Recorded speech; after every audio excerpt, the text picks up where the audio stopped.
Hello there and welcome to part 9 of this complete beginner's guide walkthrough tutorial for Hearts of Iron 4. Whatever you want to call it, we're doing very well. We've almost completed the first year as we are halfway through December here, 1936. We're well underway with the Spanish Civil War.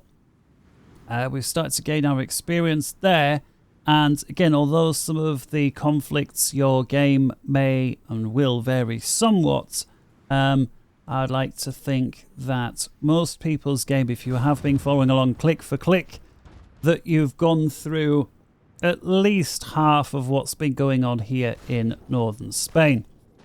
Where we left last episode is apparently Rommel being 99% on his way through this tile here. And again, I realize things vary, but as long as you leave Rommel at this stage on a middle aggression and carry on trying to push through to the end. So again, Z, draw a front line on the left side or the western side, then press X and have him attack, should I say, towards the east or towards the right.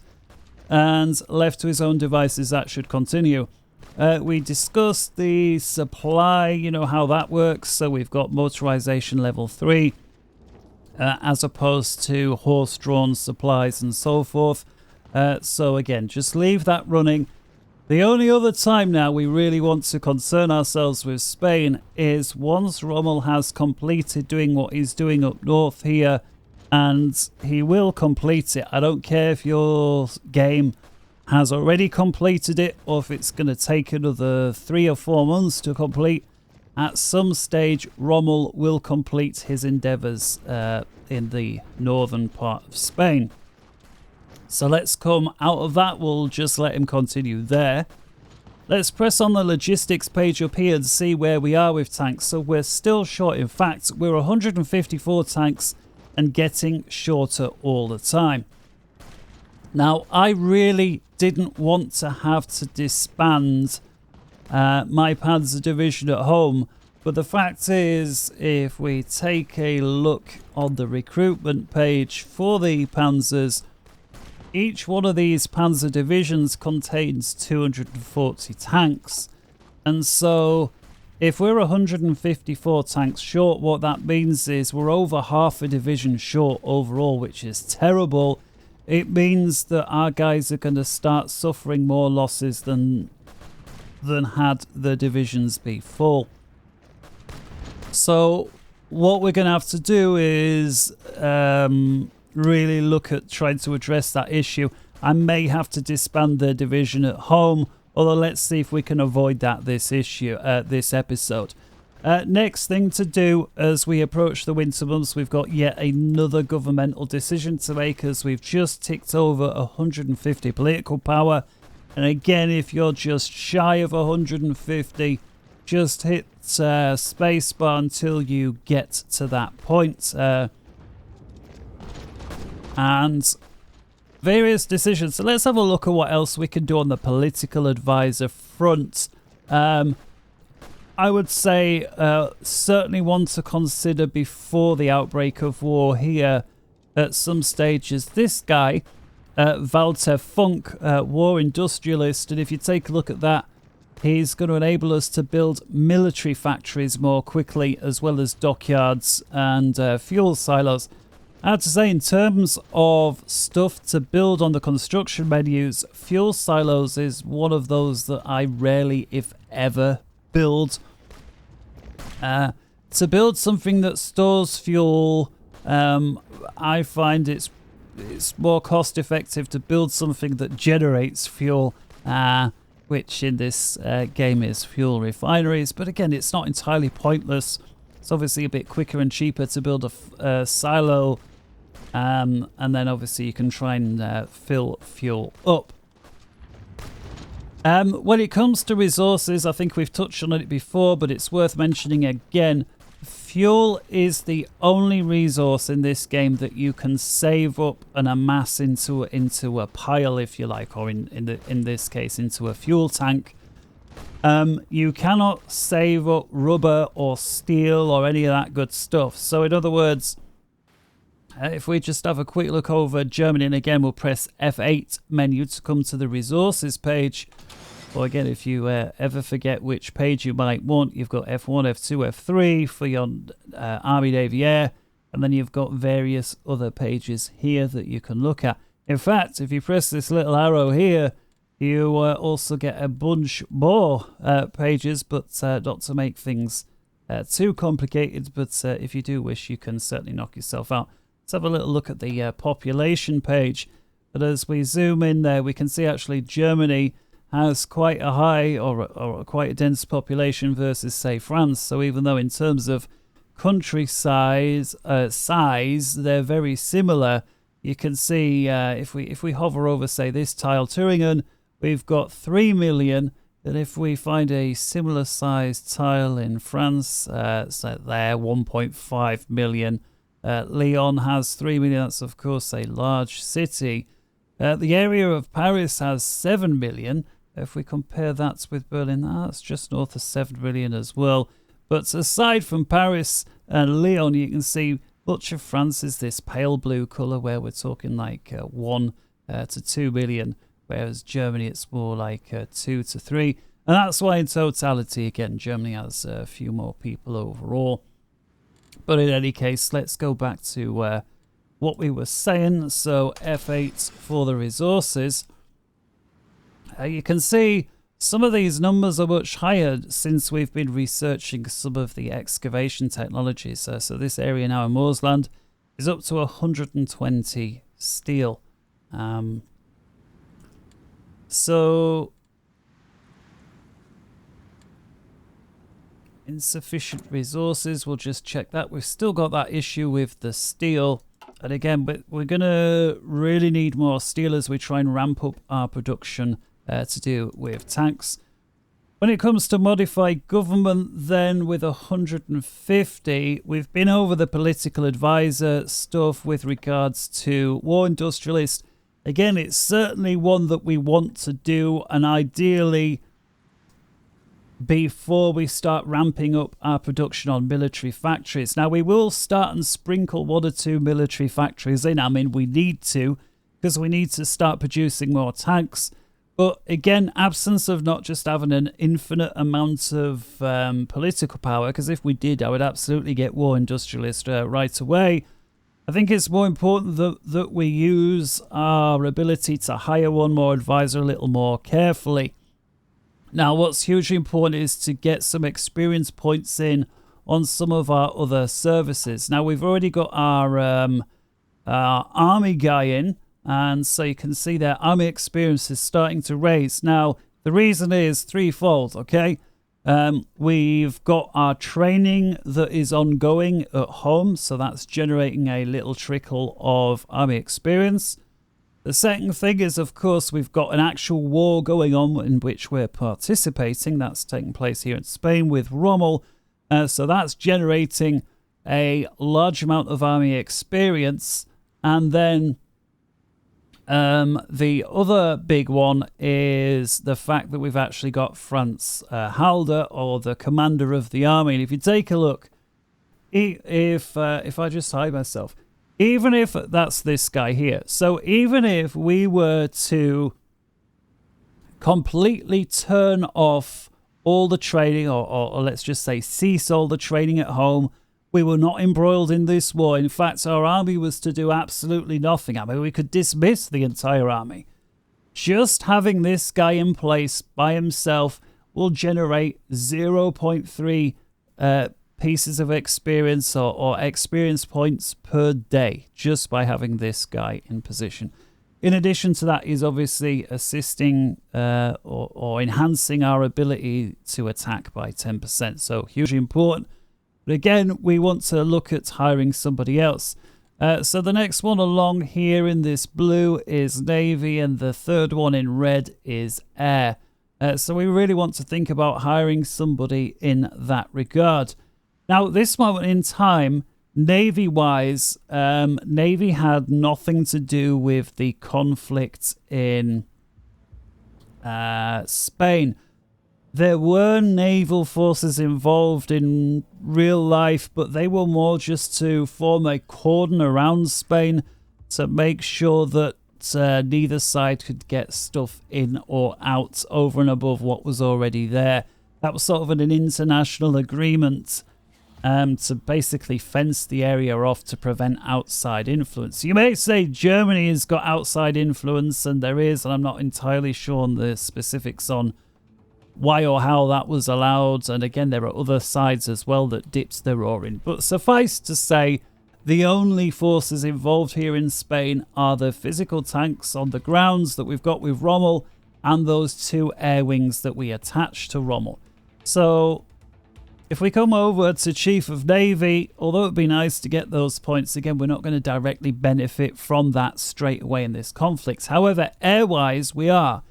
So we're going to come over to Chief of Air Force, and once again, it's yet another portrait that's blanked out. So you can see why the very first episode we went over some of the options when it came to DLC as well as some of the other options. And this guy here, the fat man, Goering, you know, the morphine addict, to have this guy hired, it would be a good thing. Now, either of these 3 guys, again, brings something to the table.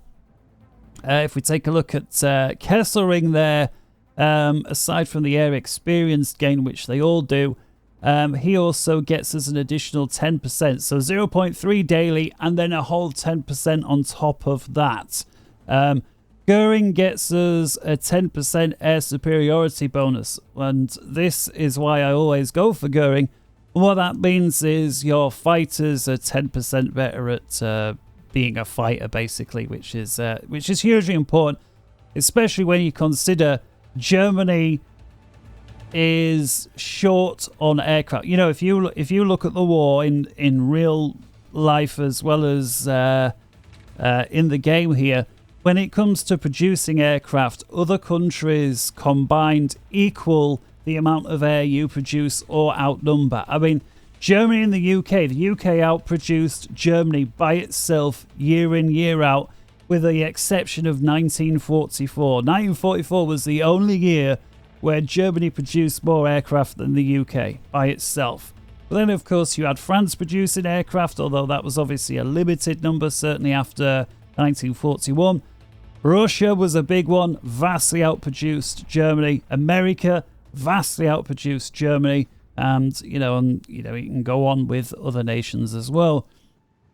And so to have what aircraft you have, or fighter-wise, inflicting an additional 10% damage when it comes to air superiority is massively important. Now, we've got more than enough political power to do this. You see, we require 100. Once again, the issue is command power. That's the telephone. So let's come out of that. We'll wait for that command power to generate. Now, one thing that we haven't yet looked at, and this is something that was new, added to the game at... Oh, I'm going to be mixing up what's in my DLC, aren't I, here? Okay, take that back. There was a new thing added in one of the DLC that gave some extra tweaks. That's actually not in the base game. That's why I was saying I don't ever play the base game, that's all. So just take the last 30 seconds back. All right, let's continue. So what I'm going to do is, absent of any other major issue, is wait for 20 command power. Right, let's pause. We've got the KDF wagon, so that's one such issue. So national focus complete. So let's just hit the new national focus. And we're going to continue around to unlock the additional research slot. And that, of course, is going to give us 5, which is going to be a massive advantage when it comes to research. And again, scroll wheel in and out.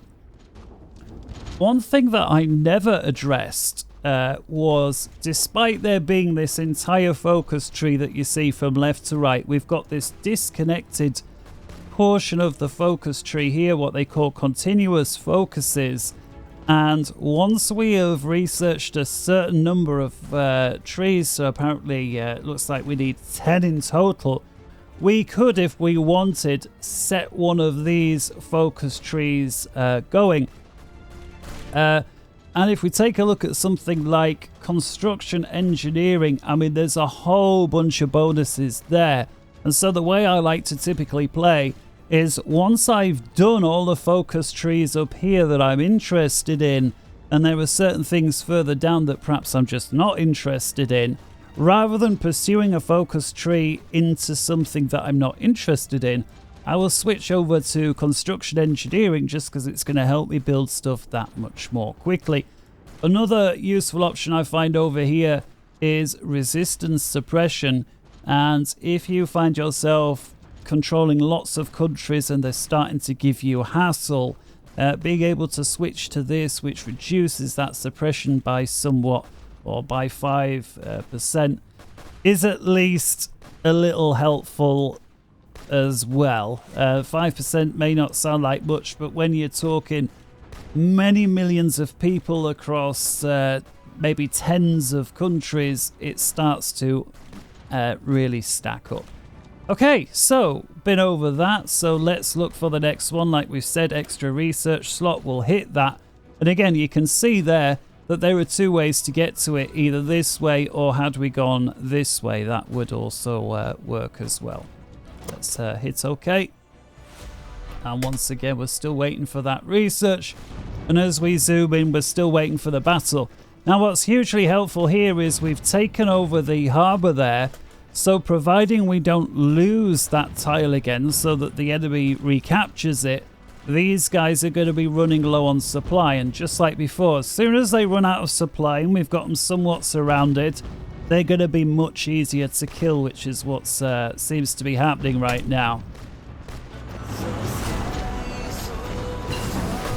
Let's turn that sound down. There we go, the music. Signal company okay. And again, if you find the sound is a bit loud, I mean, zooming in, the battle sounds are obviously louder, and you know, I just control the volume here, but you may notice as well, sometimes you need to juggle the volume up and down. All right, so there we go. We've completed the northern Spain segment of the battle, if you like, of the war. And again, whether you have or you haven't, just so happens that by end of 1936, with 1 day to spare, I've completed it. But if you haven't, it doesn't matter. If you completed it a month ago, it doesn't matter. All I'm going to say is, at whatever moment in time you find that you've completed this northern area, we're going to do just one thing, and then we're going to leave it for the rest of the Spanish thing. We're not even going to waste our time anymore down here. We're going to select on Rommel, and whether you can do this now, that's great. If you have to check up on it every 2 or 3 weeks, that's okay too. With Rommel selected, press Z to draw a front line, and again, normally, if we were trying to win, we would do a very specific small area of a front line and try and break through. We're just going to be very lazy and just left click on the entire front line. Now, there's no way that this is an efficient way to play, but that doesn't matter. What does matter is that we just let Rommel continuously fight and fight and fight, and the fact that he's fighting in a less than efficient way means it's going to drag on.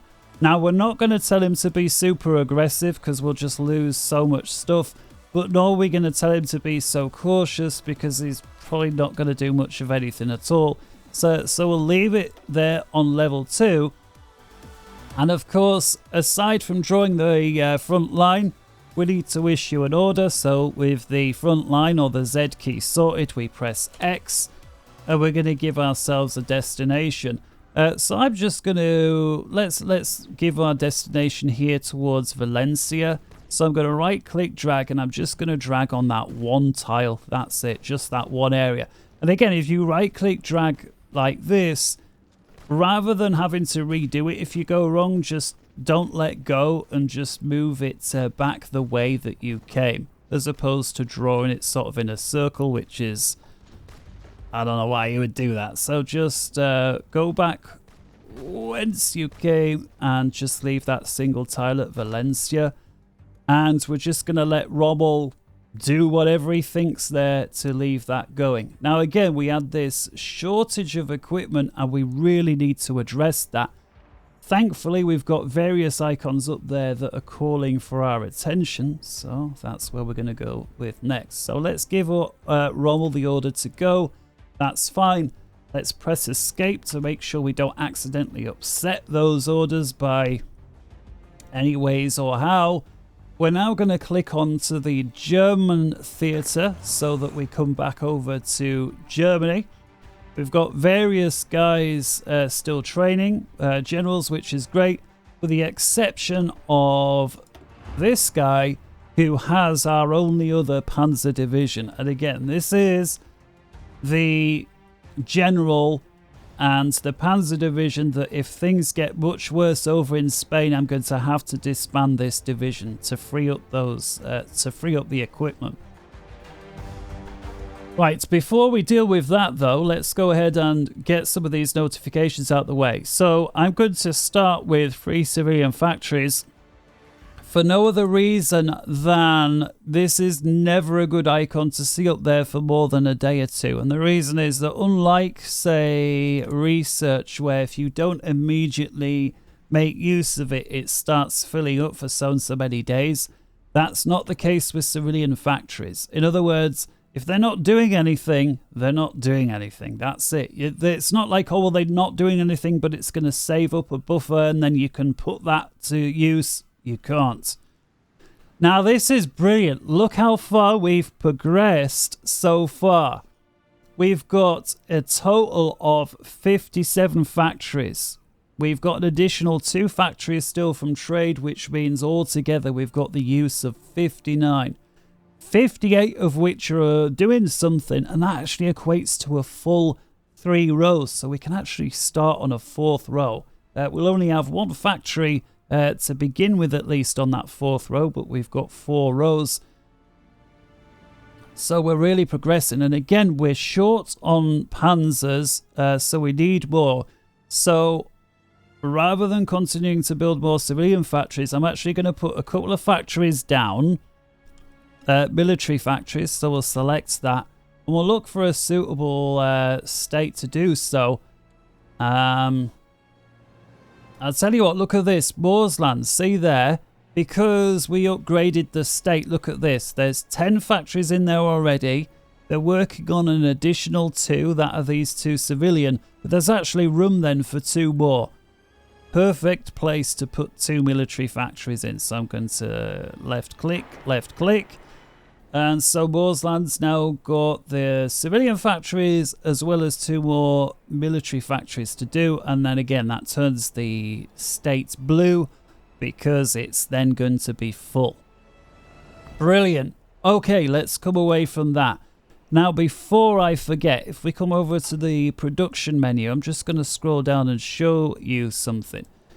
If you recall, ways back in one of the first couple of episodes, there was a shortage of aircraft. And here you can see we said, all right, well, we'll stick in the torpedo bomber, we'll stick in the transport plane. We'll lose that message because the game can see that we're trying. That's what we did. Now, these 2 factories that we've just asked to be built in Moorsland, once they're complete, they're going to start work on the Navy bomber as well as the transport plane. However, we want them to start work on the Panzer. Now, thankfully, we don't need to cancel these, the request for these, because if we do, we're just going to get that annoying notification back. But what we can do, because remember, the order of factories goes from top to bottom, we just ensure that the Panzers are a higher priority than these aircraft, which they are. In fact, the aircraft are the very lowest priority, you can see, when it comes to anything that isn't a ship. So if we scroll up here to where the Panzers are, we've currently got 3 factories working on Panzers. Now again, we've got that major shortage, so let's up this, I don't know, let's push all the way up to 6 factories. In other words, the next 3 factories that we build, all of them are going to start working on additional Panzers. Any further factories then will start working on these aircraft unless we change things up again. We also still have this shortage of steel that's problematic, so we'll see if we can solve that as well. But for now, this deals, at least on paper, with the tank issues. So let's close this. Let's come over to the research slot. Let's get this one squared away. So if we come over to technology, and if we take a look at the excavation, and again, this is going to be super helpful because, again, we're short on steel, so the more stuff we can get out the ground, that's going to help. Now, look at this. It's 0.00 years ahead of time, and that's because here we are on the 30th of December. Again, this is all going to come of age when we tick round to the 1st of January. Well, I'm not going to get too upset for waiting a day or so ahead of time. It's immaterial. I mean, you're talking at most like an hour or two's penalty, whatever it is. It's not worth our bother. So we're just going to get that underway, make use of that 100% bonus, absolutely. Okay. Let's escape that. That deals with that. Unassigned divisions. Let's see what we've got here. And again, shift to click to select all the unassigned divisions. And in this case, there are 2 that we've since set to deploy over here. So with these 2 divisions selected, we're going to give them to a general to allow the training to continue. Now, remember me saying I like to give generals an even number of divisions. So I'll tell you what, let's go for Bok. We'll give him both divisions over to Bok. He's currently got 7. And we'll aim to give Bok a total of at least 10 divisions prior to war's outbreak. So that's going to up him to 9. All right, let's escape there to make sure we don't give Bok any crazy orders. Next one, modify government. And I'm forgetting now how many command power we were trying to save up for there before we could get Goering in. The answer is 20, so that's very close. Now, because it seems to be taking quite some time to get there, it may, you know, I may start and think, oh, well, I'll spend the political power on something elsewhere, which may even be the theorist. I mean, look how close we are. We're at 192. We're literally a few days away from being able to hire this guy. And if we do hire him, we're going to get that bonus with the tank, so that's going to be straight away the maximum speed plus 10%. We've also got the option right above my head here under research production to add a tank designer. And again, like many things, we can pick one of the lot. Porsche gives tank additional armor as well as hard attack. The Henschel guy, maximum speed as well as reliability. And man is reliability and soft attack. All of them also increase the speed at which we could research tank stuff by 15%. Now you may say which one's best, and the rule of thumb is if you're doing multiplayer games, the hard attack one is best. If you're doing single player such as we are, it's a toss-up between reliability, as in the man one for reliability and soft attack, or Henschel, which is maximum speed as well as reliability. Now, reliability in this game, you've got to equate that with how likely things are to become attrition, if you like. So the less reliable something is, the more likely it is to break down. The more likely something is to break down, the more likely it is to then basically be written off and the division requires a new one. I believe that things that break down can be repaired, but that's a mechanic, if it does exist, that goes on behind the scenes. Certainly, if you bring maintenance companies on board as a support company, but again, that's something we can look at a little later on. So I got to go with man. I think that's a good, again, for single player, reliability plus 5. That's always good. Soft attack, which is basically going after soldiers, plus 5. Now, as soon as we hire this, that takes effect immediately, including, you know, the tanks that are already currently embroiled down there in Spain. So man is very useful to hire now, but if at all possible, the Chief of the Air Force would be more useful. Again, the fact that we're waiting for this command power, let's just stop talking about it. Let's go over to the tank designer and get man hired. That leaves us with 42 political power. All right, let's escape. let's unpause and hopefully we'll all join into 1937 more or less the same time. Again, as I always like to say, if you're a few days ahead or whatnot, things will be fine. Even if you're like, yeah, say up to, at this point, 2 or 3 weeks either side is fine. Alright, research completed, excavation level 1, that's great. Now let's have a look at our insufficient resources, and you can see, whereas before we were 8 short on steel, now we're only 1 short on steel. Again, 1 unit of steel, 1 ton of steel, whatever value you like to ascribe to this. They refer to it as units in the game. So that's much better. So everything that was short, that required steel, that was short before, is now going to be much happier. It's still not perfect, but it's much better than it was before. And again, our income on things like chromium and tungsten is so low that even though we've increased it by 10%, it's still not adjusted the value by something visible. In fact, here's why. The only state that we have that gets anything is here. We see 6 tungsten and 6 chromium. Don't forget, 80% of that we're exporting straight away. So that's why we are short on it. As soon as we change those trade laws, we will no longer be short, but of course we will no longer gain from that insane research bonus and construction speed bonus. Right, research slot then. Another slot's become available. Let's get that one underway with. And again, to help our expansion, dispersed industry level 2. Increasing the amount of factories we can have in any given state, and we also increase how much the factories produce. So again, super useful. Let's get that one on the way. Okay, let's hit escape. And things are now sort of in order. One thing we haven't actually done for a little while is swing by our home country where we are now and see how training's going. So let's press F2.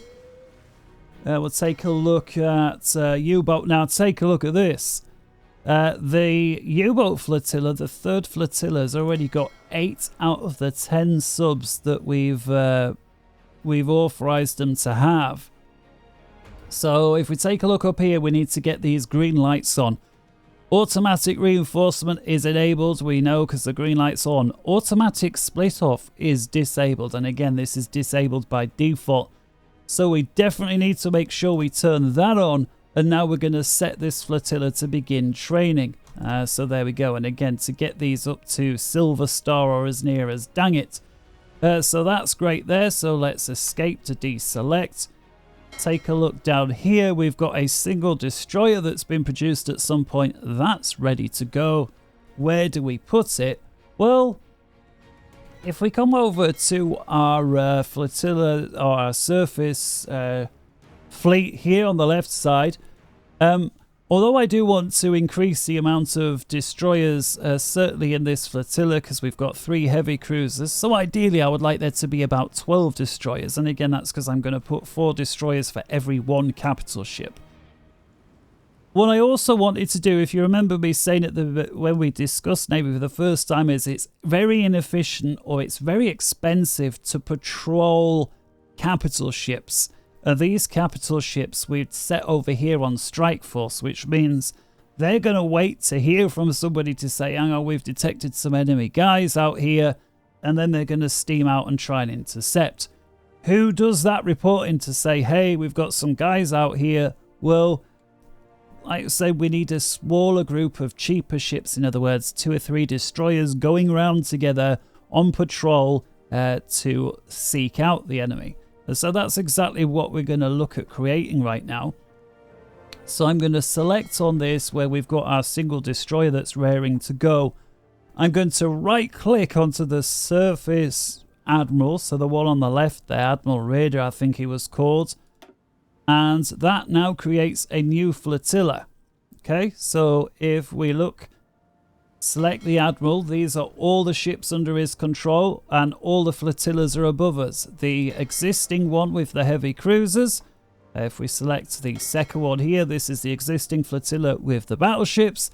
And finally now we've got our new flotilla with this solitary destroyer. Once again, we're going to enable the options. Automatic reinforcement. Again, if something dies, it's going to automatically be replaced as and when a new ship rolls off. And automatic split off. So if one ship gets damaged but the others are okay, the damaged one's going to go home and get fixed as opposed to the entire lot. We're going to open up the composition editor, and here we're going to change what comprises this flotilla. Now, so far there's only one destroyer. Now, subs were not interested. They're not part of this. So let's just hit here. If you see the submarine option here, just get rid of that. When it comes to destroyers, we want at least 2, maybe 3 in the group that's on patrol. You got to think 2 is obviously infinitely, well, I'll say infinitely better, but it's a lot better than 1 destroyer. The problem is, if you have 2 destroyers out on patrol and one of them gets damaged, you still leave that destroyer then by himself. So ideally, if you can, I like to put 3 destroyers, and then if one does take damage, there are still 2 left until the reinforcements arrive. So let's go authorize up to 3 and we'll hit OK. Now, we're not going to patrol them yet. There's no point. We're not at war, but we're just looking to get the numbers out. And once they do have 3 destroyers, we'll actually begin a training setup for this guy. Okay. We'll actually look at training the entire surface fleet as well before war outbreaks, because it's hugely important we get rid of these very heavy negative modifiers that come as a consequence to all of these ships being novice. Alright, let's hit escape. Let's come over to F3, also a menu we've not looked at for some time. We only need to look at one place, and that is the airfield that does all the training, and that is Brandenburg. I suggest that you come up with a similar system, and every time you play, no matter which country you play, you pick somewhere that's on or near the capital, again for supply purposes, to train your air force. So click in here, and again, oh yeah, I remember now, we ceased training, remember, because they were losing more than we could replace. Now it does seem like that issue has been resolved somewhat, so let's begin or restart training there with this air wing that's somewhat there. Now, if you look in the very top corner, and this is something we've not yet looked at, we've got a flashing option there to add a new air wing. So what this is basically saying is you've got fighters stuck in a warehouse by the factories somewhere, and there are enough aircraft there to deploy and create a new air wing. So if we look at the options, what do we have? Well, this is great. We've got 140 interwar fighters. Now, what you've got to remember is every air wing takes 100 aircraft to fulfill. So while it might seem tempting, oh, well, we can add some bombers here. Yeah, but 10 is nothing. 10 is 10% of an air wing. 42 is, again, less than half an air wing. But this, 140, if we hire a new air wing, we've still got 40 aircraft spare. And of course, we need spare aircraft because as and when they get shot down, such as in the action in Spain, there needs to be aircraft ideally to replace them straight away. Straight away is always better than waiting for something to be produced at the factory. So we'll click OK. And now we have a new air wing being deployed here at Berlin. You can see it there on the 3rd line. It's deploying. And it usually takes a few hours up to a day or so. And you'll have then the new aircraft there ready to be given orders. Seeing as we are waiting for these to be given orders, and we do seem to have a little bit of fuel left, what I'm actually going to do is the existing air wing that's been there for a little while, we'll get these guys training. So we'll just get that on the boil. And that way, you know, we're not trying to train everything at once in this mad rush, you know, just before the outbreak of war and suddenly find ourselves short on fuel. And again, fuel, especially as Germany, is something that's going to be quite hard to come by, certainly in the earlier stages, which is why when it comes to engaging Russia, the story goes that at first they were making the move towards Moscow, and then once they were within literally artillery shelling range, all of a sudden large numbers of forces were diverted south. The reason was, if we press F8 to try and capture some of these oil fields further south here in the Caucasus, to help fuel, you know, all the requirements for the panzers and the aircraft and goodness knows what else. So, you know, that goes the story. But I guess the point I'm trying to make is that, that there is a lot of oil down there, and Germany has very, very little oil to begin with. Look at this. We've got 4 oil coming from this area here, and that seems to be about it. All right, let's carry on and pause. And you can see now that our fuel, rather than lasting for 4 years, is now only going to last 1.7 years. And if we unpause, that's still winding down. Looks like we stabilized it around 1.5 years. So if we examine that icon a little more carefully, we've got the downwards chevrons in red. So that means we're draining fuel quicker than we're increasing. We've got the time scale there, which is 1.5 years, which basically says if everything stays as it is, we're going to have nothing left in 1.5 years. But then if you hover over it, you can see exactly what's going on. How much fuel have you got? How much is coming in? How much is going out? And what's going out for Army, Air, as well as Navy. So all of that sort of information is there. The only one that you sort of really need to worry about too much is what you see right there if you don't even hover your mouse over, which is you've got a graph to say, okay, so currently we've got about 2/3 to 3/4 of a full amount of fuel, and that's going to last us for 1.5 years.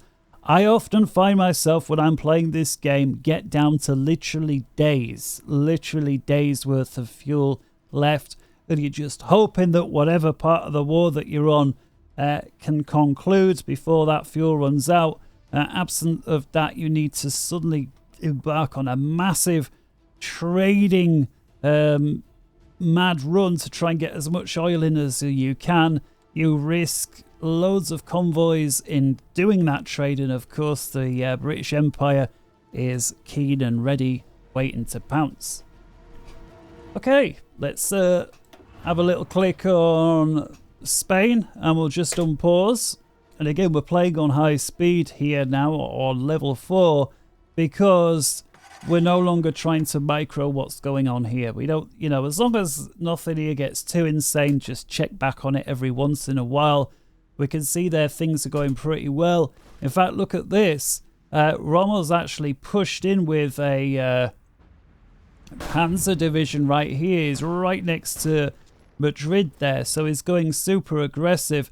There's always a chance that left to go like this, Rommel may find himself encircled with a division, which is why, you know, I don't like any when it goes too far, too crazy like this. Thankfully, there are, again, Allied infantry divisions around from his point of view, but we certainly don't want to get encircled and cut off.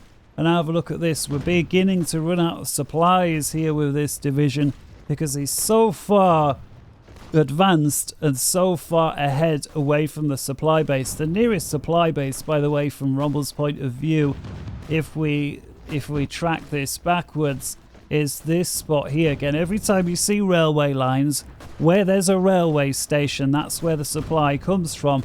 And that railway station has to be connected by rail to a harbour, which in turn, if we press F4, is connected from our capital. And so there'll be ships literally that are bringing supply through. Usually you see like a line on the screen where the ships are going to. I think this is a minor exception because we are assisting them versus attacking ourselves. But you can see here where all these railway lines go, and the colour here depicts how well supplied the area is. And you can see our tank that's far away from the supply depot is in a reddish area, which is obviously bad. Things in blue are good. Now, unfortunately, here we've actually got a disconnect. If you take a look, these railway lines here are not connected, which means supply from here can't get to southern Spain. So instead, supply from southern Spain would have to come all the way around here in the sea into this port here. There you can see there's railway lines covering the southern part of Spain. And again, if you're like we are here, embroiled in the attack, so we can see we've got one of our panzer divisions here. Again, this is something you may have to think about, especially if your supply lines are running or stretched thin. You know, how long are they? But also, is there a railway line that's even connecting up to a harbour? All right. I may actually tell Rommel, you know what, with this panzer, let's just manually click, right click, shift. Oh, come on. There we go. Right click. Oh, I can't seem to get out any further than that. Right click with it. Come on, why can't I pull away? Just to get him out of this dangerous area. Now look at this other division. How much damage there is there. That's this division here. Rommel's taking a lot of damage. Let's just pull him back there manually. Now, I'm just going to manually as well click this Panzer division a little closer to the supply hub there. And look, you can begin to see the tanks being rested. Now, one way, because I don't want to babysit this the entire time like I said we were going to, I'm actually just temporarily going to select on Rommel. And while we've got this terrible shortage with panzers, which again, if we look on logistics, we're 155 short, I'm going to set Rommel to go on gentle aggression. And this is less likely to make him push, far less likely as deep as he was doing. So let's do that, and we'll remain it as a gentle just until we've resolved this panzer shortage issue. Okay, just before we unpause, we've got this free civilian factory situation going on over here, and you can see we've now got 2 factories that are available, 58 out of 60, so those 2 can start on again a new rung of production.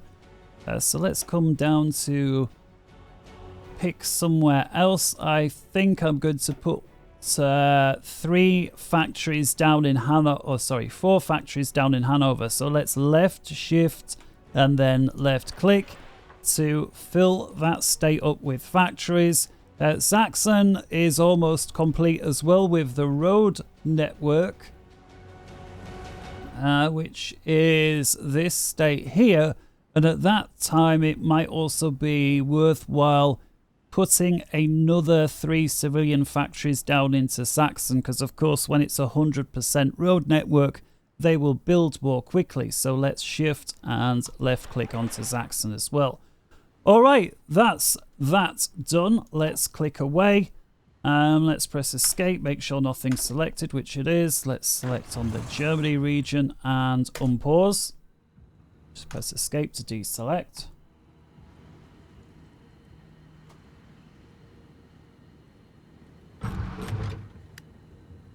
Pause.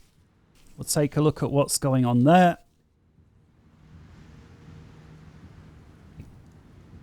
Keep turning my camera off so you don't have to see as and when I'm just getting rid of a bit of gum. Right, gum, chewing gum. I best make that absolutely clear.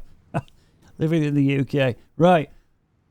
Officer Corps up there. That's what the notification was all about. So we'll have a little click here, and that's because you can see we've got over 100 political powers. So we can't make a governmental decision or a governmental change. But we do have enough to hire an officer to do with military. Now remember, Air Force Command, we were wanting to get our Air Force guys stuck in. And now that we've got 25 command power, if you see there on the telephone, we can finally afford to hire this guy, Goering. And again, if you need to, just let your game run on a few more days, whatever it's required to be able to get enough political power as well as command power to get this guy instated. Herman the German. There he is. Okay, so he's now in charge of air, and that's going to assist the air. Now, if we press F3, of course the air, let's come back to Rommel there. F3, again, he had his fighters as well as his ground air support assisting, or at least that's the idea. I'm not entirely sure, again, how, you know, if they did fix the bug, but at least we were able to assign the air, which is great. Okay, let's unpause and carry on.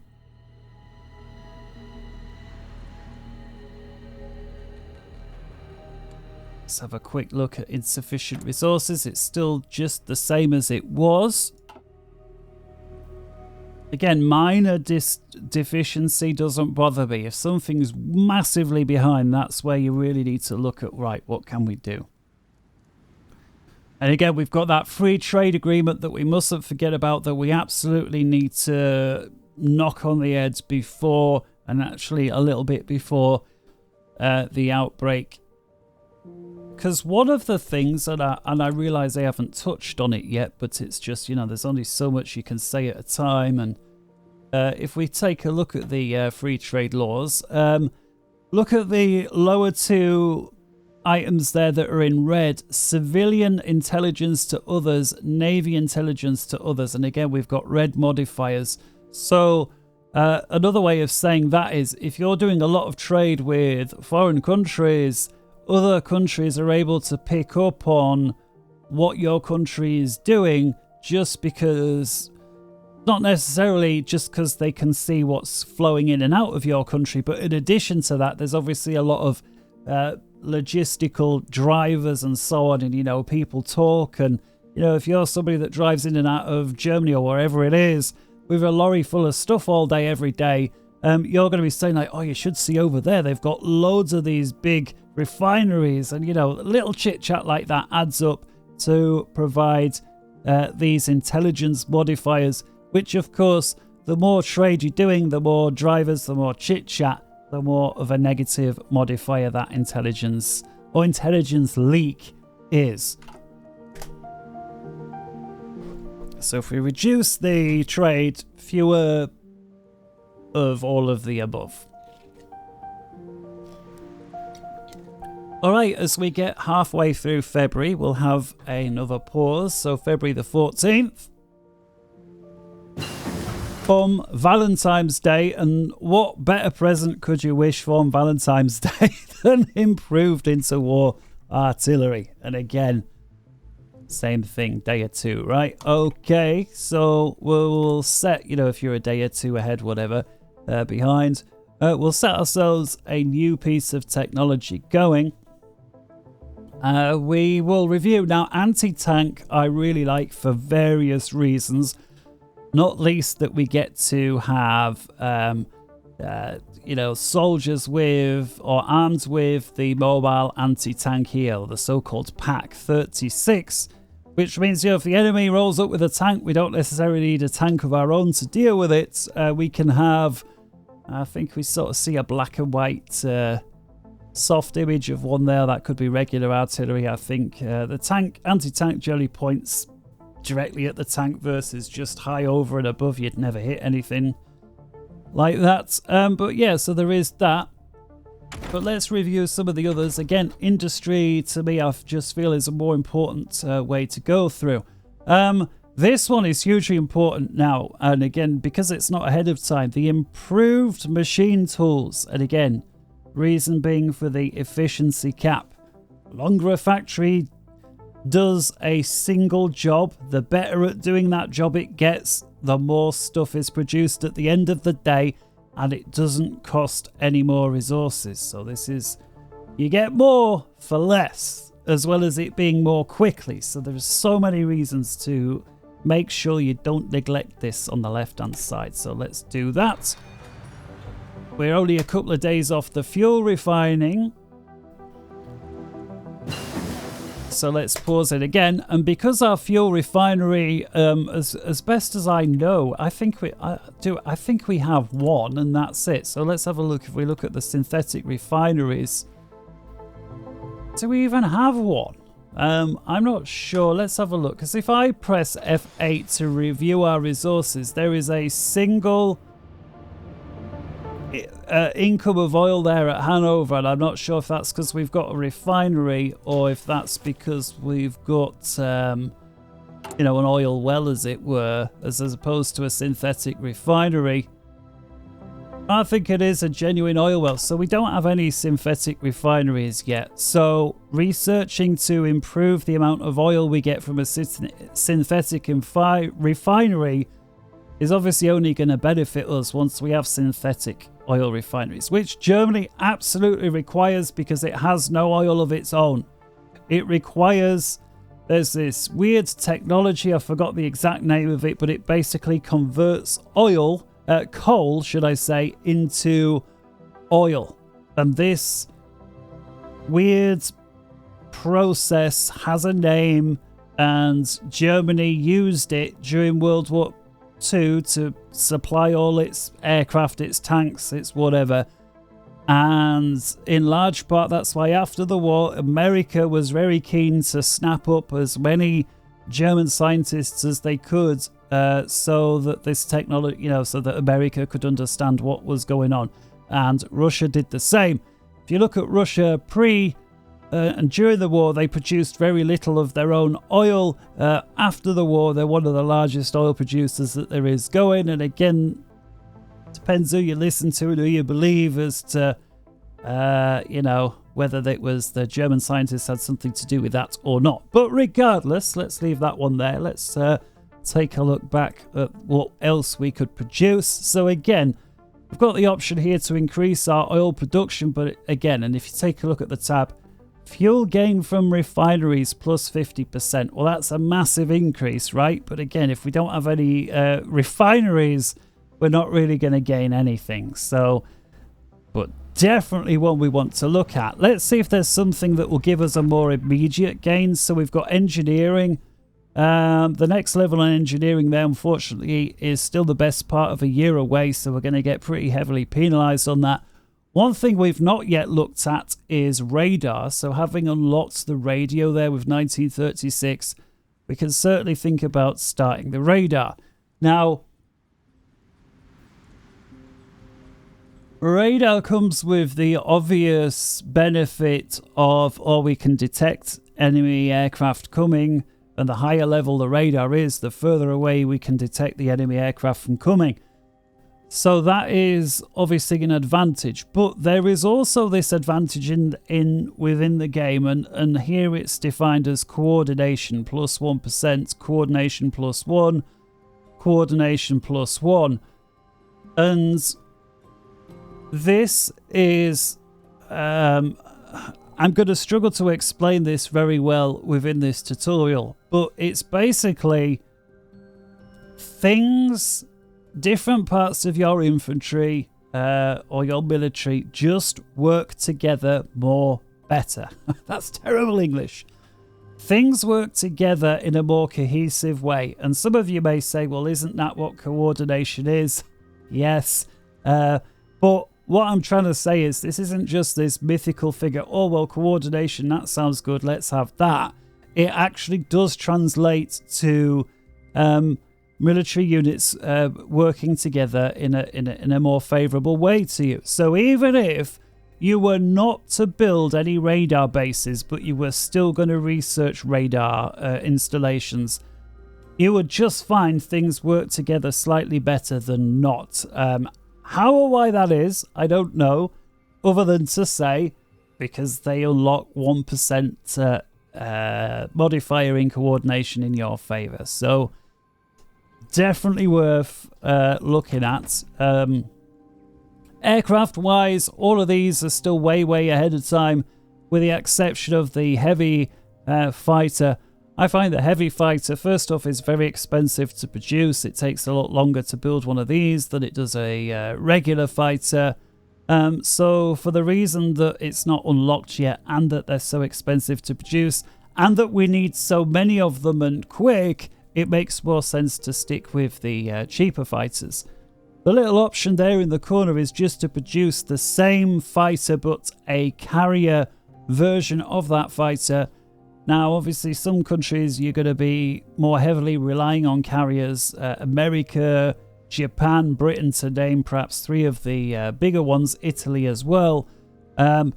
Germany, you're not really going to be doing carriers until late in the game, if at all. And if you do start producing carriers later in the game, it's a very deliberate, conscious decision, because again, it takes they take a long time to build and all the rest of it. But if you do build them, obviously it's essential that you unlock and build some carrier capable aircraft. But for now, nothing to be done there. Naval screen, if we take a look at, and again, everything here pretty much ahead of time. Again, we could unlock a carrier, but for the reasons I've said, there's not much point. Really isn't much point early on in the war as Germany, because even if you think, right, no, it doesn't matter, we'll build one of these, we'll unlock it, we'll build it, it'll take forever, but we will build one. How are you going to keep it alive? Well, the answer is you're going to really struggle without a large navy to defend your carriers, which Germany doesn't really have. So, yeah. And again, all the other real stuff that's worth having is ways ahead of time. And again, battleship, this level down here is like your super heavy battleships. These would be your regular ones. To build your super heavies, I mean, again, you're talking even longer to build them, even more expensive. And again, give me 2 or 3 heavy cruisers and destroyers and subs any day over one of those. Unless, of course, you've just got endless amounts of build capacity like America did late war, where you can just build insane amounts of everything. Right, artillery, as we said, this one over here, definitely worth looking at. Panzers, everything there still ahead of time. Support companies. Look at this, we've unlocked the signal company, so we'll look at modifying our template. That's something I want to do. All of the other stuff there towards 1939, clearly ahead of time. Military police is definitely something that we want, but again, it's something that we want to coincide with around the time shortly after the outbreak of war. It doesn't matter if it's not bang on, but basically we use military police to help police the areas or the countries that we've conquered. They help in that regard. I am somebody that generally neglects the maintenance company as well as logistics companies. What I'd say is if you build a very large division that's got loads of tanks and everything, they require lots of supply, it may be worth fitting them in with a logistics company, especially if they're operating far away from home, just to help with the supply. I find field hospitals hugely useful. For some reason, seems to be some people just don't like them. It's not that I have an affectionate feeling for all of these people here, 1 million, which is of course just a digit on a computer at the end of the day. It's that not only do you want to try and keep as many of them as alive as possible, because that is, at the end of the day, a bigger army the more that you have, but also if you start losing too many people, you lose war support. Now, war support is very low at the minute, 42%, because there isn't an actual war on as of yet. We're just helping. So in other words, our own people are not really interested in attacking anybody because there's no reason to. But as the reasons increase, war support increases. And again, the best example is America and Pearl Harbor. You know, the president said, oh, elect me and your boys will not go to war. Nobody wants a war. There's this crazy thing going on over in Europe. And they're like, well, nothing to do with us, until Japan attacks Pearl Harbor. And then everybody's like, right, what do you want me to do? And that is war support. Now, again, lose too many people, that war support begins to drain. So field hospital is one such thing to help negate that. So there is more reasons for a field hospital than simply population numbers and not losing too many. There's other knock-on effects, experience as well, and so on. They do require trucks as well as infantry equipment. Speaking of infantry, if we come over here, unfortunately these things are still the best part of the year ahead of time. So this is one of those occasions where we basically have a research slot that we can do with what we like, because the most important things we've got dealt with. There are some optional things that are ahead of time, but we've also got some other things to play with. So because oil processing is going to be useful, while not right now, we will definitely rely on it, and it is not ahead of time, so there's no time penalty. We may as well get it researched and out the way. So let's start that. Okay, bang. Let's unpause.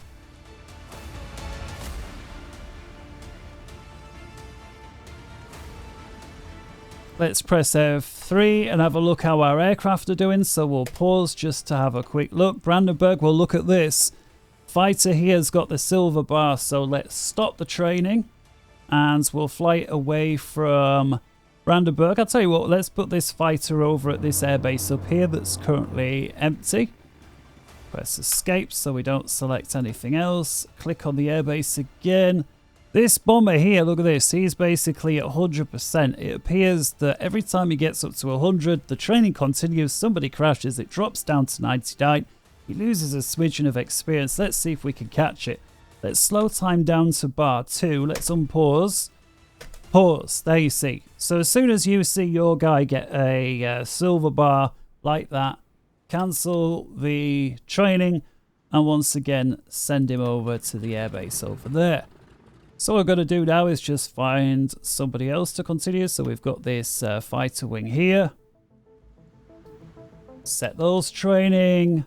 And another bomber wing. Let's try 100. Set those training. Escape that. F2. Let's have a look at the Navy. Does well, look at this. Admiral Dönitz, he's got all 10 subs. Let's see how they're doing. And again, I'm not going to wait for every last one to be silver, but you can see these here are well on the way from level 2 to level 3, so that's great. Destroyer-wise, he's still only got the one destroyer, still waiting for the other 2 to be created, but otherwise that there is going well too. So at this moment in time, we've got so much stuff dealt with that I realise the first year has taken us several episodes to get through, but it's now at the time where we can start playing a little bit more quickly. Just got to once in a while keep an eye on Spain to make sure nothing crazy happens with the tanks, i.e. that they get encircled and we lose them, because that would be terrible. We can see so far we've still got the 3 divisions there. And look at this. We've got a glowing blue cross by Rommel, so we'll take a look at that.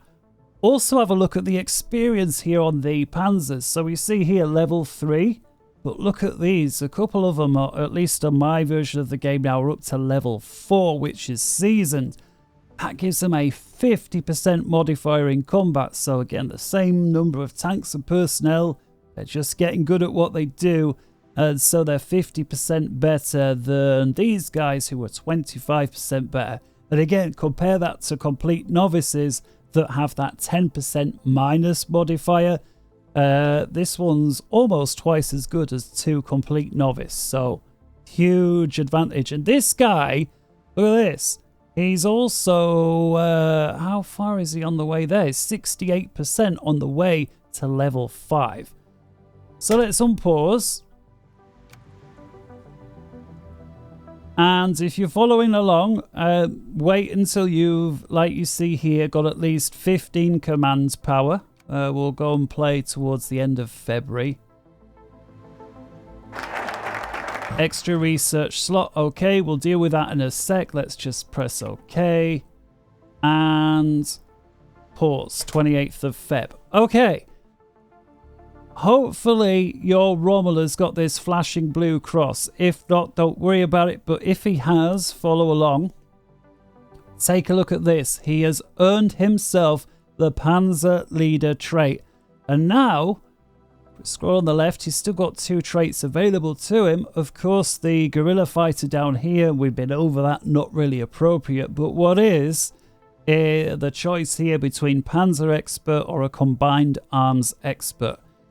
Now, because we're using Rommel with the Panzers, by far what makes the most sense here is Panzer Expert. And again, this is going to give, if you take a look at that, Armor Division Defense plus 10, as well as an increased chance of executing blitz and encirclement tactics. So in other words, those tactics, now you can manually do that by microing yourself, but by enabling this increases the chance that Rommel is just going to do it by himself, which is obviously a huge help in hand. If we take a look at Combined Arms Expert, we can see that gives some bonuses towards the motorized side of things, but again, it's not that that's bad, but we're relying more heavily on panzers versus motorized or mechanized armies under Rommel, so we're going to go for the Panzer Expert stuff. It's going to cost 15 command power. We've got 17, at least at this moment in time. Okay. Now, if you did not have that option, I still encourage you to click on it. And the way you would do it is you would select Rommel and you would click on this little sort of grayed out portrait to the next of him, and that would open up the same screen. And when you hover your mouse over Panzer Leader, it will say experience, and it won't say 0 out of 700 or whatever it was. I would hope it would say 600 and something or other out of the 700 at this stage. I would hope it's nearly there. Just every so often, just keep an eye on Rommel, and at some point you'll see that flashing blue cross to basically say, hey, you've got a new skill available. Give him that Panzer 1 as soon as is possible. And again, 28th of February, if you've been doing what I'm doing, I suspect it will be very soon, if not already. Major shortage here with this guy. He's down to just 64%. Look at that. He's 97% tanks short, which is terrible. Let's just have a quick look on the logistical situation. 143 tanks short overall. So, yeah. Right. If it gets more than like 170, 180, I'm really going to think about disbanding that division at home. I think we should just be able to manage. If we come over, interestingly enough, to the production page, and let's find where tanks are. We are producing currently 2 tanks per day. See that there, 2.01. We've got 4 out of 6 factories on the go, so once the other factories we asked for start producing as well, that'll increase that number somewhat. We also see the efficiency graph up here is increasing. Now here's a perfect example of pretty much full-on efficiency, the towed artillery. And that's because on the very first episode, I believe it was, or if not, it was the second episode, it was certainly a year ago in terms of game time, we set 2 factories producing artillery, and it's been the same 2 producing nothing but artillery the entire time. So you can see they've gotten very good at it. The reason there's a bit of a gap there for panzers is, although we've had 3 factories working on panzers, I think most, if not all, the game, that 4th factory is new, and so will be factory 5 and factory 6. And so the efficiency that's been built up is obviously going to decrease a bit until those newer factories get good at what they do as well. Either way, though, the how many tanks get produced per day, if you were to unpause and just watch that figure, you'd see that figure slowly increasing after every passing day. All right, let's escape that. National focus. Again, no reason never to have one of these on the boil, with a very minor exception of some advanced play. Now, I really like to go this way next, which is gives us maximum infrastructure on the states that you see there. Brandenburg, Hanover, Thüringen and Franken. Which is, you know, the most road network. Now, it's not necessary, I think that in and of itself is an amazing one, but it's quicker to have the system build that in 70 days than it is for me to do it, because I'd rather have my factories build something else. So that's a good one. And then everything that we subsequently build into those states will do so that much quicker. So let's get that on the boil. Okay.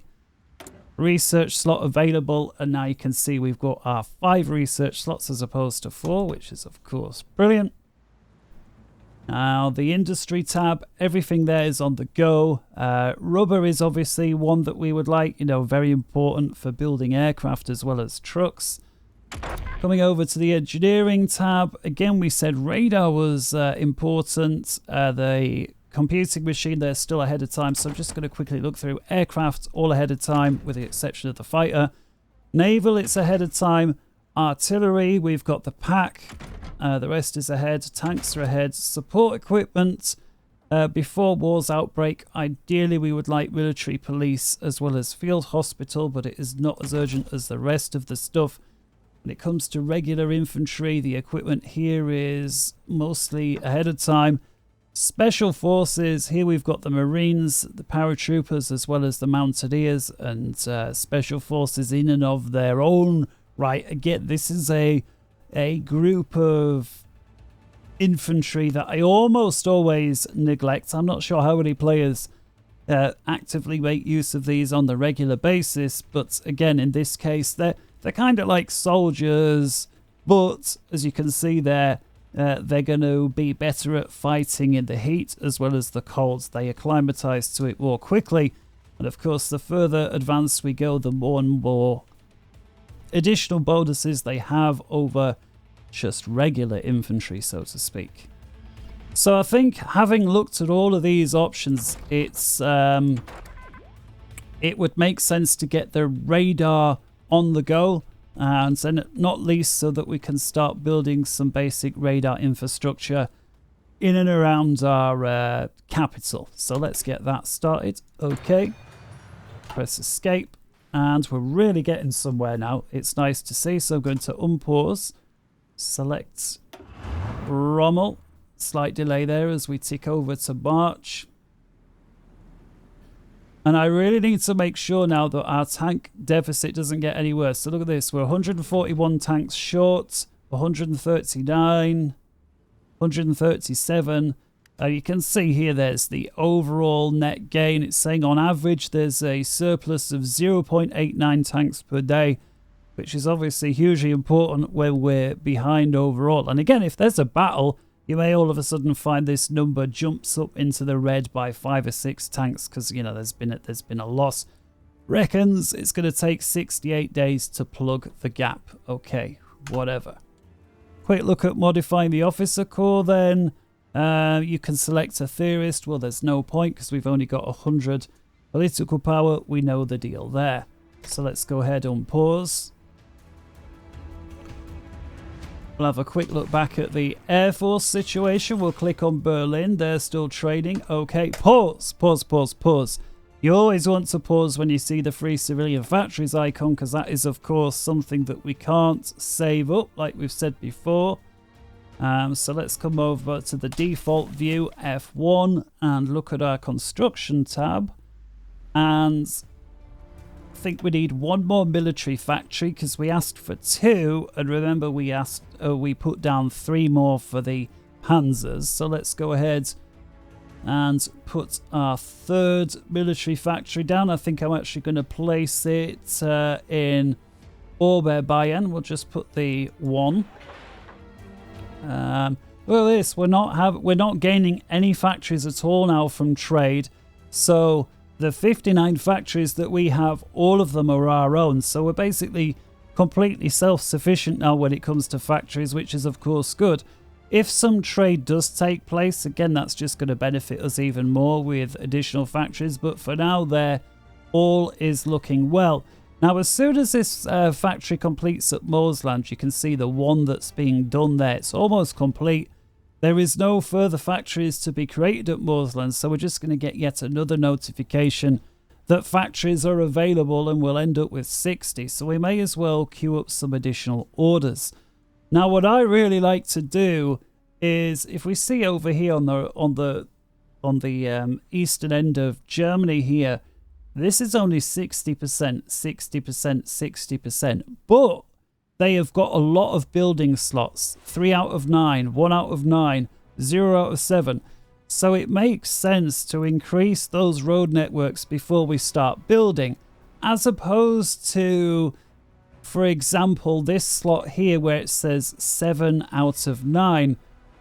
Or even worse, this one here where it's 3 out of 4, because we could waste the same amount of time getting the road network from 60 to 80 to 100. But at the end of the day, it's only going to benefit us with building a single factory to get it from 3 to 4. Whereas here we're talking building 7 factories from scratch, building 8 factories or building 6 factories. We're going to benefit a lot more by, you know, that road network over those 7, 8 factories as opposed to just 1. So once they've completed the tasks here, I'm actually going to tell them, you know what? Press shift, road network, road network, road network. And once that's complete, then we'll go full bore back to construction. So let's press escape and let things roll on. And we'll look at wrapping up the episode before too much longer. We'll have a quick selection of our guys down in Spain, and nothing too crazy there whatsoever.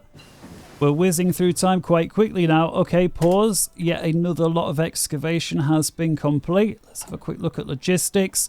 Light tank deficit. Yeah, this is slowly beginning to swing in our favor. You can take a look there. The production overall is up to 2.2, which is great. We're still behind on artillery as well, so it'd be nice to get another factory producing artillery. So if we come over to the production menu, let's ramp that up. We are short on tungsten though, so we'll take a look at resolving that as well. Research slot. Let's have a look what we can do here.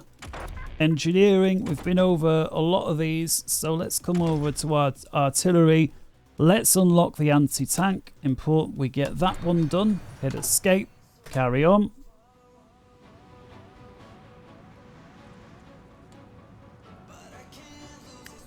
Just gonna have a click on the flag there so we can see the political page. One other thing that we've not yet looked at is, okay, so we're currently, you know, we're part of the Axis and we're currently operating as a fascist nation here in Hearts of Iron. Here you can see which way the population is aligned. So the NSDAP, so is the fascist, you know, the people that are voting fascist. We can see here we've got a piece of the pie that's about 20%. These are in favor of communism. We've also got a 20% piece of the pie that are in favor of democracy or democratic. Nobody is unaligned. So what we want to do is increase that pie in favor of nationalism. Now, if you're a country, we've said this before, that's communist, such as Russia, you'll want to increase the size of the pie in favor of communism. And if you're somewhere like the UK or America and you're democratic, you'll want to increase that size of the pie. The reason is the more of the people are aligned with your way of thinking, the higher the stability overall is going to be. If you've got loads of people that are, you know, everybody's thinking this way, that way, or the other way, you end up with a very fractured country that loses its stability. You just got to take a look at, for example, when Trump versus Hillary or Biden or whatever, you get people on the same family that are just at one another because of this disagreement. Well, that is simulated within this game by this piece of the pie. Now, you know, the easiest way to increase that, and as I've said, is to come over to the decisions and issue an edict for the press censorship. Now, you could say, oh, we'll go for anti-communist raids, anti-democratic raids. Okay, but if you look, there is some trade-offs to be had here. Base stability, for example. If you come over to press censorship, there are no negative consequences to it. Again, with the exception that it costs 150 political power to pull off. And as you can see, there's one or two more things appeared in this list. Right behind me, for example, we've got the region-wide industrial integration. That's this option here. It takes 100 political power to do this, and the only thing that we get out of it is an additional 1 building slot. So we don't even get the building or the factory. We just get a slot to be able to put another building in, and only one. Now, if you're end game and you've filled everything up and you need one more slot, okay, this might make more sense at that time, but there is no way you should be spending this early in game, not least because if we come over to our construction menu to build more stuff, for example, factories, I mean, look, almost every state has got slots available. So that's that one sorted. So let's carry on. We'll see if we can get the press ship under our belt, and then I think that'll bring us nicely towards the end of this episode. Actually, we've got two things we could look at before we wrap up. If you haven't already, please do leave us a like. It will help other people find the video, as well as boost my ego somewhat, because, you know, I always like to say how many likes I've got. Oh, that sort of stuff's important to you, innit? When you're sort of a teenager and that, you know, oh, I got, so, you know, Facebook, I've got 5,000 friends. Well, I've got 6,000 friends. It's like, yeah, really. All right. So, political decision 150. Just let your game tick around until you get there. Hopefully you'll be there, you know, towards the end of March 1937, which is where we are. And we will issue that press censorship. Now, it's not something that you're going to see massively change one day to the next. As you can see, it's a trickling kind of an event that takes 360 days, but it's going to trickle nicely into our favor. So let's get that one underway. And the other option, and again, if you don't see this yet, don't worry, you will see it very soon. If we come over to the doctrines available, that's this star here. That's the word I was looking for when I was looking for the word tactic the other day. It was tactic, skills. I was trying to come up with a word. It's doctrines. And you can see here, again, where different nations, if we have the scroll bar here, are going to pursue different style of doctrine. You know, not everybody necessarily goes for mobile warfare doctrine. I think the UK, if memory serves, goes for the Grand Plan doctrine. Russia, if memory serves, goes for the mass assault doctrine. So we're on the mobile warfare. Now, the reason this menu has popped up, as in this little star, is because we've reached 100 army experience. As you can see, we're like 100.93 at this moment in time. Now, again, the gain comes from having the general in place, that Franz Holder, having the Rommel engage in active military conflicts by having our memory has just gone a blank there. By having our divisions at home training, so all of these things stack up. And because we've reached 100, we can now unlock the next level, which is this one here.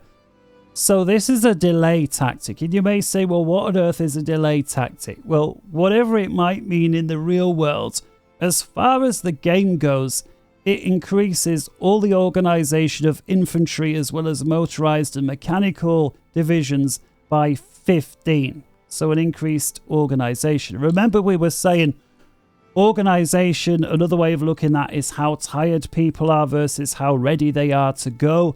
So if you increase everybody's organization by 15 points, another way to look at it is they're going to be able to fight for that much longer until the organization runs out, at which point they're no longer able to fight. Now, if again there's two equally poised divisions and it's a one-on-one type situation, if now your division is able to carry on going for an additional 15 points of organization, maybe that translates to an extra hour, 2-3 hours of fighting, whatever it happens to be. You're clearly going to be able to dominate your enemy for those 2 or 3 hours or whatever it happens to be. Now, we're not going to select this yet because it's more important that we get our theorist in place first, because our theorist, or Heinz Guderian, if you recall, gives us I believe it was a 15% discount on these doctrines, which means instead of them costing 100 points each, they're going to cost 85. So we'll be able to get more of them more cheaply. And as we scroll down, that's important because there's quite a lot of them to go. You see how long it took to get us from 0 to 100. It's taken us actually a year and 2 or 3 months. Now, the experience is going to come more quickly the more actions that we have on the go. So I think that's a great way to end this episode. I've just got a little birds out me on the shoulder saying it's time to go. So time to go it is. And so I hope you've enjoyed yet another episode. I look forward to taking you further with this. And as you can see, now that we're able to speed through the pre-war stuff a little bit quicker, we're probably only 1, maybe 2 episodes away from actually being able to kick things off in Poland. So it's fast approaching. So with that, let's save the day, or save the game. Germany, P9 for part 9. I said I was going to get increasingly lazy with that. Let's save. And until next time, I'll see you then. That's going to be it for my recording videos today. I'm exhausted, so until next time, we'll carry on with episode 10. Bye-bye.